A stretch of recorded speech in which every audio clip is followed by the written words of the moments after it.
All right, then it's huge debate time on Full Time Devils. Well excited for this because once again, you have voted for the topic. Always look forward to doing these debates. It's all about the summer transfer window today. Players you'd bring in, players you'd get rid of, and how much money you actually think the board are going to give the next manager of Manchester United, whoever it may be.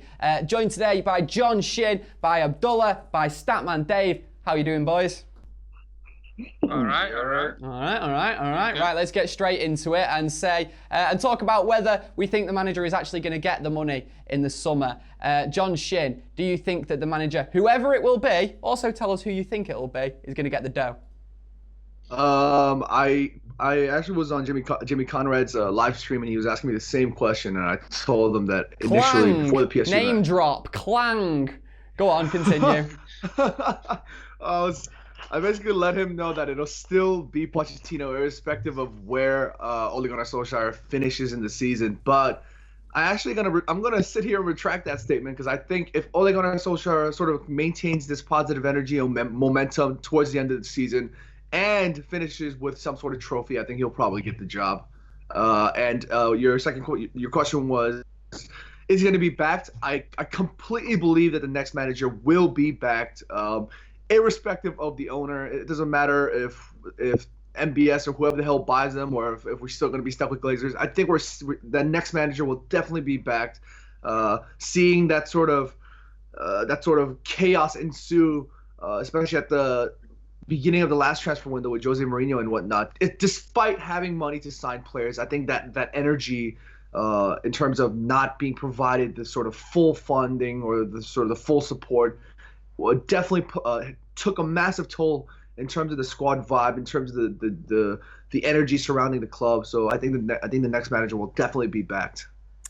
Abdullah, last summer we signed huge names: Lee Grant, Diogo Dalot, and Fred. No disrespect to those players, but let's face it, Jose Mourinho wasn't backed last summer. Is it going to change this summer? What's going to be different? I think it's got to. The question is, like you said, is it going to change? And I think yes, it's really important it does. And I think because they had more of a chilled summer last summer, they've got to back the next manager. You see that Liverpool and City have spent the money to stay in that top challenging team, obviously. So we've got to really put ourselves out there and spend the money. And I think we will this summer. It just depends how much. Obviously, they're going to back him. You're looking at the range of 150 mil or so that has to be put in my opinion, to get the players. That's the minimum, to get at least 2 or 3 players that are going to change our side next season. Are you worried a little bit that, like, with the end of this season, the momentum that's being built and the real positive impact that Ollie coming into the club, do you worry about him being maybe a little bit of a yes man with the owners and the people higher up than him, in the fact that if they weren't to back him, he's not going to kick off about it, is he, Abdullah? Yeah. I do worry about that, but I think the thing is, it's the same with Poch. I think the fact that Poch doesn't really get the chance to spend any sort of money, it's worse than us, to be honest. That if he comes in, maybe that's the idea with Ed Woodward, because he wants someone who he can maybe give 70, 80 mil, and then he can just say that's it for you, and we don't need it. The thing is with United right now, I think we need a big sort of summer where we do go and spend over that 150 mil sort of range. But then in the coming summers, you can sort of go back a little bit and, spend 40, 50 to improve certain areas. It's just that we do require a big summer because we are lacking in many areas on the pitch. Dave, in terms of transfers then, do you think it's going to be very different to last summer in terms of how much money the manager is given? No, I don't know. I think you mentioned that you don't think Fred and Dalot were good signings, or you think they were under, I know, not the usual Manchester United signings we've seen in recent years. They were very good signings. Fred will still come good in a United shirt. He's a wonderful player, and we all know what Dalot can do. We solved 2 problems in the squad, and I think Fred's development over the next 6 months hopefully will start to show him as being a real Manchester United player. So again, I think United have done pretty well in the last transfer window. I don't think there was a bad thing maybe not addressing the centre-half problem. Yeah. Could have been something that was done, but the market wasn't really there. You think about who United were looking at, 60, 70 million for Harry Maguire. Now we look back on that, we're thinking that's quite a lot of money for a player that's good, but maybe he's not at that top level, top Koulibaly level. So maybe it was kind of a good bit of business in a way for Man United to defer that till next summer, to do some more research, to look at the tapes, because Harry Maguire exploded at the World Cup. That was a tournament of 6, 7, 8 games. that you were going to put all that money into one player. So maybe it was actually quite a smart move for Manchester United, deferring that to this summer. So you can see the likes of Victor Lindelof, who is now shone in a Manchester United shirt. We all know Bay has the quality. So maybe it wasn't the worst business not going in there for a centre-back because of the market. There wasn't really anyone there. Now there is. The likes of De Ligt, the likes of Koulibaly. We'll probably chat about those guys later on. But now it seems like there are centre-backs to be able for United to pick up. So it is quite interesting how they've done that. And then this summer is a big summer, though. I do agree. I think a centre-back is massively important for United. Harry Maguire only shows up in a World Cup. Bit like Pele. Anyway, players that we'd like to get rid of next summer. Dave, who would you like to see out the door? I don't know. I think again, it's the United squad is quite a good squad at the moment. It's a very young squad, which is really exciting to be a Manchester United fan right now. Is that you've got all these young, talented players, the likes of Rashford. Then you're thinking Greenwood, Chong, Gomez. Got a lot of attacking players that are there to sort of get the crowd hyped, and that's kind of like what United have done. Maybe looking at someone like a Alexis Sanchez, if he can't hit that form again. He's not had the greatest time at Manchester United so far. He's on a big sort of wage bill as well. So that could be one player that United may look at as from a business perspective and be, look, we're not getting the same sort of performance out of him. Let's move him on. Let's open up some space in the squad for another player. But I don't think there's, I think United need to keep some of those older heads that are in there, like an Ashley Young. I don't think United should, let him go next summer. I think that, he understands what United is. He was still there back in the day when United winning league titles. He still understands Man United, and he's a leader on and off the pitch. Yeah, potentially sometimes his crossing is as good as some people may want, but he's still an important part of the dressing room. So I think with the United squad and the age of it, I don't think he'd be someone that I'd bring out. So maybe just looking at Alexis Sanchez, if he's not going to get back up to the levels, he could be some guy that United move on. Abdullah, you mentioned that you think £150 million of investment needs to be put into United this summer. Does that mean you're going to have to move a few players on? Yes, I think obviously considering the wage bill as well, you look at Alexis Sanchez, what does he really do? I mean, it was positive from him when he'd come on and he was really aggressive from the front against Chelsea, and you see the hunger he has and all of that, but it is a huge name off the wage bill, obviously, that we're paying way too much money in my opinion compared to the likes of De Gea and Pogba and the other top players that we got on the side. I think if you get rid of someone like Alexis Sanchez and you free up that role for like a Jadon Sancho, someone you can build your team around that can play anywhere across the front line pretty much, whether it's on the right wing, left wing, we look at him play comfortably either side, and that's something we struggle with in our side currently. That's something I'd rather do, that, move someone on like Alexis Sanchez and build on, because I think we still require keeping some players. Like, I'm not a fan of Ashley Young, but the fact that I don't think he's going to be starting week in, week out next season, I'd be happy to keep him in terms of his experience. And, if you're winning a game, and I always say this about Ashley Young over the last couple of seasons, and you got about 10 minutes to go and you want someone to come on with experience on either flank and protect the fullbacks, I think Ashley Young's a perfect option for that. And I think we should be utilising him more like that, rather than starting week in, week out as our main right-back. And I think that's why if you look at improving at that right-back position, you can keep someone like Ashley Young that can bring their experience on off the pitch. So there's not many that I want to move on. I was thinking Chris Smalling, but Phil Jones actually might be the one I move on to free up a role there for another centre-half to come in. That's Abdullah coming to us there from the kitchen, apparently. John Shin, who are the players that you'd like to get rid of out of this United squad? Well, from an emotional perspective, I would really like to see the likes of Phil Jones and Ashley Young leave. But if you think about it more analytically, I think Dave was spot on, and Abdullah as well. I think we need leaders like that. We need the experience. We have a very young squad, and people like Ashley Young, as time and time and again, I'm sure Stephen Howson is probably going to be rolling around hearing this crap. But, I mean, it is true. It doesn't matter how experienced they are at the crap, though, does it, John?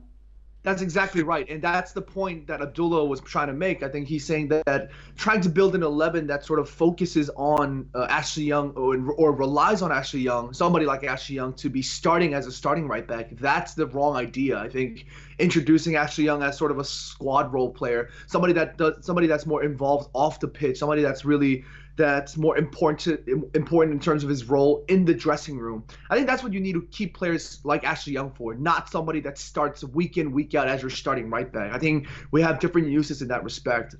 If anything, I would rather see somebody like Antonio Valencia leave. I mean, he's done us great favors, and he's done his job as a Manchester United player over the years and whatnot. But somebody like Ashley Young versus Antonio Valencia, not too big of a difference in terms of age, but if you look at the amount of contribution or versus the quality, I think Antonio Valencia lacks in many regards. I mean, first of all, he's already lacking in terms of his speaking ability, so leadership is already difficult as is. The only probably way that he can exert leadership is by probably pumping iron in the gym, and that's about it. And players like that we need to move on. Somebody like Alexis Sanchez, as much as I love seeing him there, it's just a shame that things haven't been working out. But the wage bill is just a massive issue, I think, that needs to be restructured. And we need to look at, figuring out, was he even a good signing? And we need a lot of restructuring, I think. Yeah. Valencia just needs to hit the gym and get them legs a little bit thicker, don't he, John? Nah, his legs. So see, thick squad now. He's too thick. There's a big difference. He's like THICK. We need like THICC players. You know what I'm saying? That's it. Yeah, there's a big difference between those two words you see in the meme community. There you go. Right, on the way, we're going to be talking about players that the guys want to bring into Manchester United this summer. This is when it gets exciting. We're back on the huge debate on Full-Time Devils, and we are talking about players the boys want to bring in to Old Trafford this summer. This is when the debate gets good. I like this bit. Abdullah, let's start with you, mate. Who do you want to bring in? Obviously, I know that we've only got 250 million to spend only, but looking at that, probably first guy I'm going to go for is Koulibaly. Obvious option, experienced. Got some stats for you from the Statman Dave as well, himself, 4 appearances, 4 clean sheets. This year, he hasn't conceded 1 goal since Boxing Day. Koulibaly, absolutely bossing it. I think he's faced some absolutely top players and he's come out on top. You see against PSG, some big performances against the likes of Mbappe. Maybe if we had someone like Koulibaly in that game, against PSG, someone who can cover, who can cut that pass compared to what Bailly did there, we'd get a better outcome. So you just got to look at the difference in the performance that he had against PSG and the performances that some of our defenders had against them. And you just look at the experience he has as well, 3-4 years at least you can get out of him, and I think he's physically there for the Premier League. He's a brilliant passer of the ball with either of his feet. He can switch the play. He reads the game really well. He's an absolute beast, and his all-round game is exactly what you want in a centre half. Maybe he has the effect that Virgil van Dijk had on Liverpool, so that would be pretty huge. The other signing I'd be looking at is Jadon Sancho. I spoke earlier about Jadon Sancho. Someone who can play on either flank.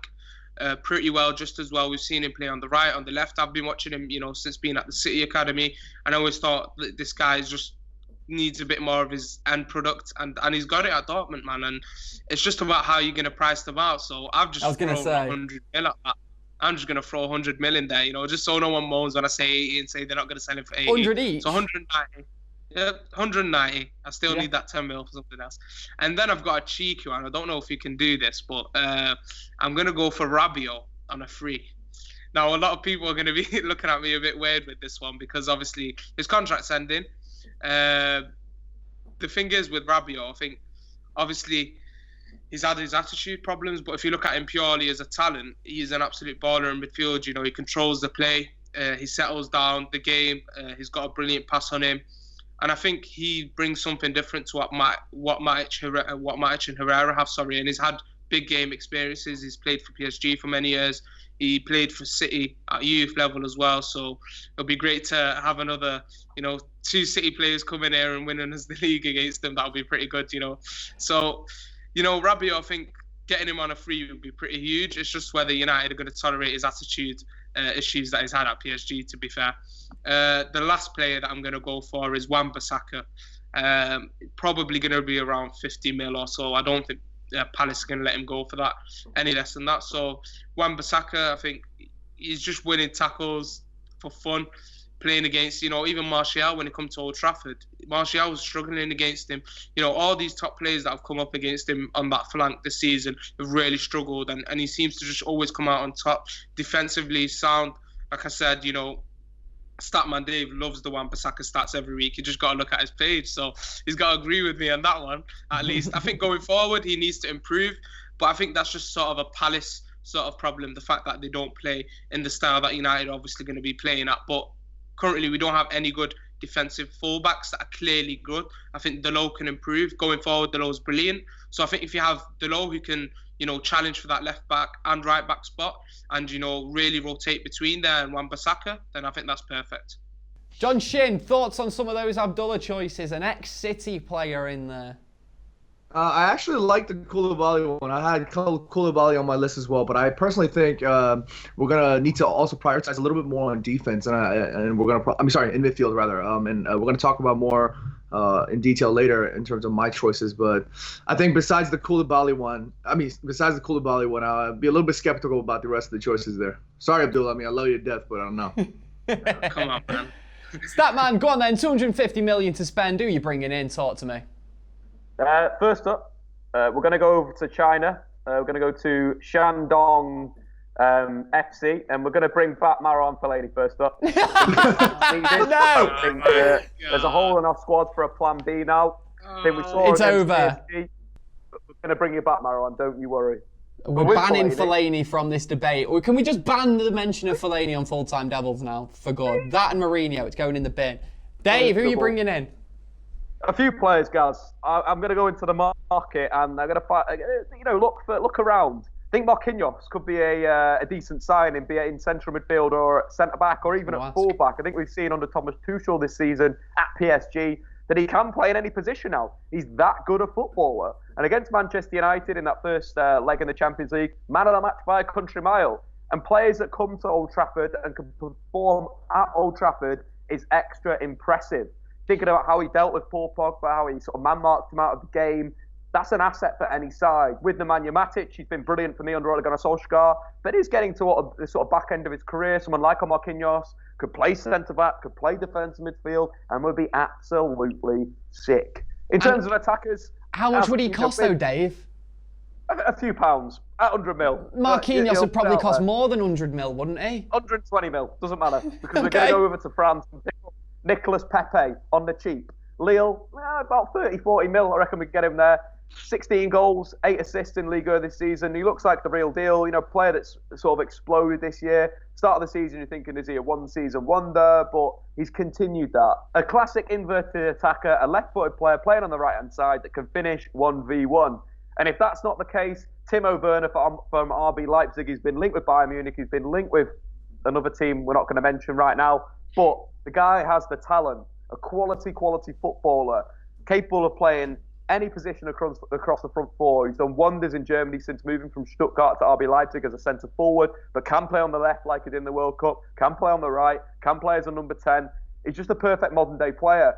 United need to improve their pressing game, and Timo Werner is someone that's understood that under many managers at Leipzig, and he's a player that is going to move to a big club. Why not it be Manchester United? So they're my kind of players. I think maybe an attacker, maybe signing a defender, then United will be sorted. I don't think there's too much work, because with the likes of Chong, with the likes of Gomez, and with the likes of Greenwood, and even Garner, there's a lot of young players that are coming through right now. That means United needs to maybe back the youth and sign some quality. Okay, decent shouts there from Dave. John, what are you saying? Are you in agreement that we need to be backing the young players we've got, or would you go out and sign a load of them? No, I agree. I think I agree 100% with Dave in that respect. We have a lot of young attacking talent, and I think we can. This crop of players, these players are special in terms of the way they've developed over the years, and I think we need to sort of give them that trust, and I think we need to build our base of going from an offensive perspective from this youth, and I think maybe if anything we need to utilize our funds on sort of supporting that in terms of maybe signings in midfield or in defense, like Dave mentioned. But the young players at the club at the minute, are they really good enough to properly step up into the Manchester United first team? I still feel like a few of them are a couple of years off yet, John.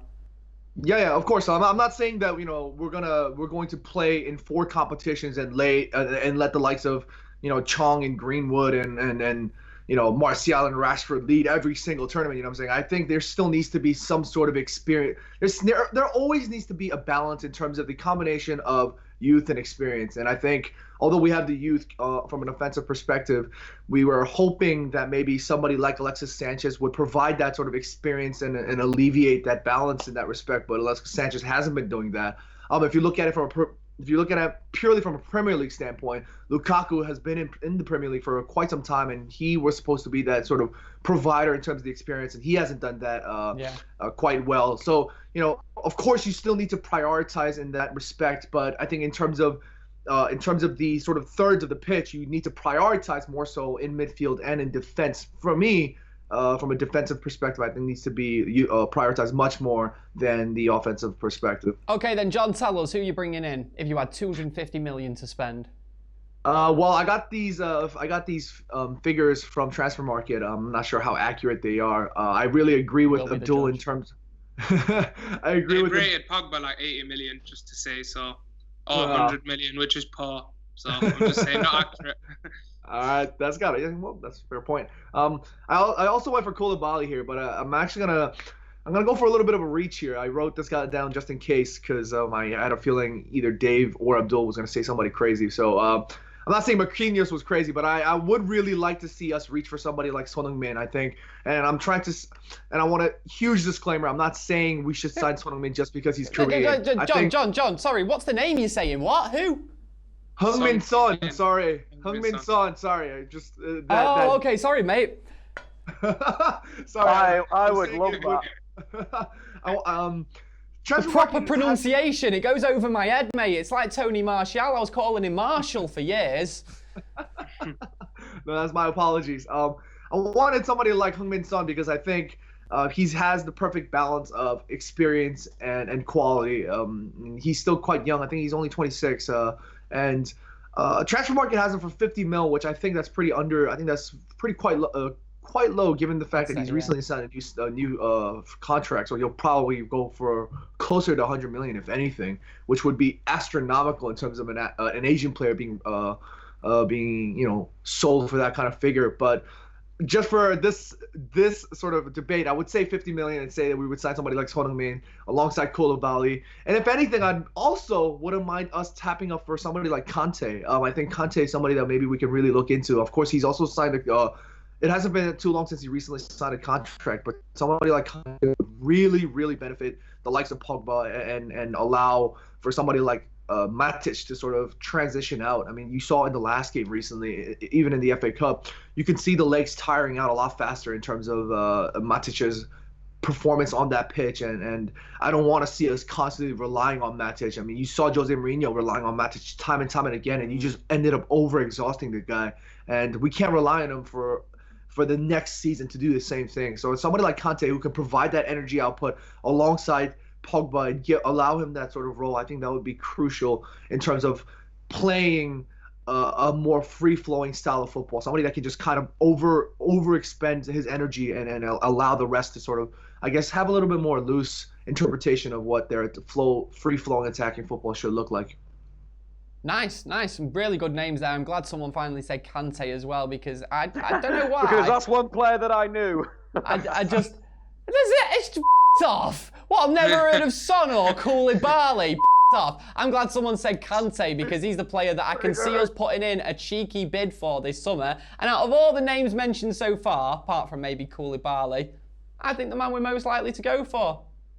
But who knows? Let's wait and see what happens. None of us know. Right, 30-second round. Statman Dave, since you've mocked me so much and pretty much ruined your chances of winning this debate, we might as well get your 30-second round out of the way. Statman Dave, talk to me about the players you're shipping out and bringing in to Man United this summer. Go. Look, Alexis Sanchez may be off to Syria to join Juventus with Cristiano Ronaldo, but we're going to be replacing him with some top-class quality. Nicolas Pepe from Lille, but also the main man, Timo Werner. And then in the Marquinhos, we don't need N'Golo Kante, we don't need Koulibaly, we need Marquinhos. To see him do it at Old Trafford, he's done it before, and he can do it many times again. And guys, that is simply why I should win this debate. You know what, actually, for the Marquinhos shout, it's a really good shout, the Marquinhos shout. I think it's really unlikely, and I think it would take about 150 million to tempt them, but Marquinhos, player who can play in all them positions, top quality. Yeah, I'd like that. Abdullah, 30 seconds. Talk to me about your outgoings and ingoings. Tell me why you have argued the best during this debate. Go. So pretty simple. Koulibaly, experienced in Europe. Like I said, performances against PSG. You know, this year he hasn't conceded a goal yet. An absolute beast. Got the experience. Aaron Wan-Bissaka, when I spoke about him, I said that him and Delo can rotate. We need the rotation in the fullback areas. We're seeing City improve on that, Liverpool improve on that, and challenge for titles because of those fullback areas. So we do need Wan-Bissaka, whether Delo is going to be starting next season or not. For the other option, I think Rabiot, someone who's different in midfield to Pogba, Herrera. Oh my, let's go. Rabiot on a free though. It. Can we see it happening? Yeah. Can we see it happening really? I'm not too sure. John Shin, 30 seconds. Talk to me about players you want at Old Trafford this summer. Go.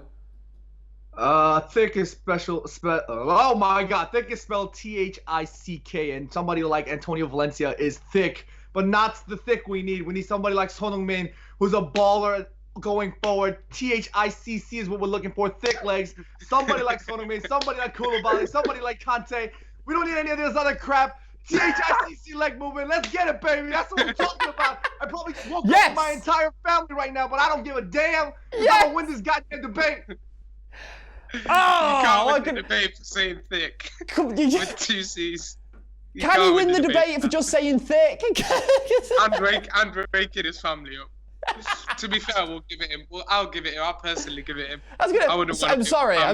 Who do you think you are, Abdullah? Look, I am in the presenter's chair. I make the decision on who has won these debates. Basically, as long as it's not Statman Dave, I'm happy. Well, look, as entertaining as Abdullah and John's points have been, the idea of United bringing in valuable experience while also allowing the brilliant crop of young players we have at the club the freedom to get first team appearances next year is something which really appeals to me. And bringing in a player like Marquinhos, a flexible player who can play in all those positions, who's proven he can do it at the top level, has swayed it for Dave for me. I'm giving it Statman Dave for the win.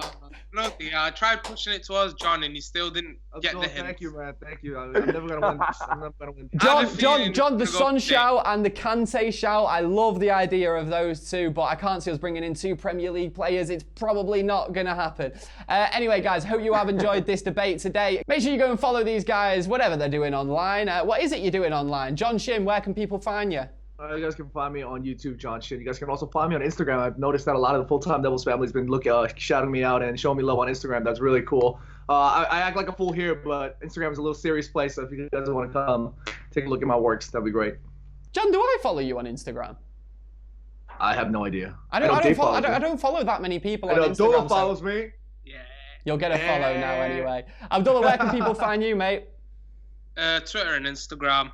Abdul Galu, if you can spell my second name. I'll probably drop it in the comments to help you guys out. But yeah, same name on Twitter and Instagram, so it should be easy to find me. Shout out to all the Full-Time Devils family that have been backing me on Instagram as well. A lot of love for the subscribers today. Yeah. Can you feel it, guys? I hope you can feel it. Statman Dave, where can people find you, mate? Well, you can find me on the Squawker YouTube channel, where we did a video on the top 5 young forwards in world football that includes Jadon Sancho, Marcus Rashford, Mbappe, Jovic, and of course the main mad, Chiesa. It's exciting stuff. Go check it out. Very interesting. Sounds like good stuff. Go and check that out. Right, guys, get in the comments below. All the fan cams will be coming this weekend from a little game against a little opposition known as Liverpool. That's going to be all right, isn't it? Right, it's all coming up on Full-Time Devils. See you next time. Laters.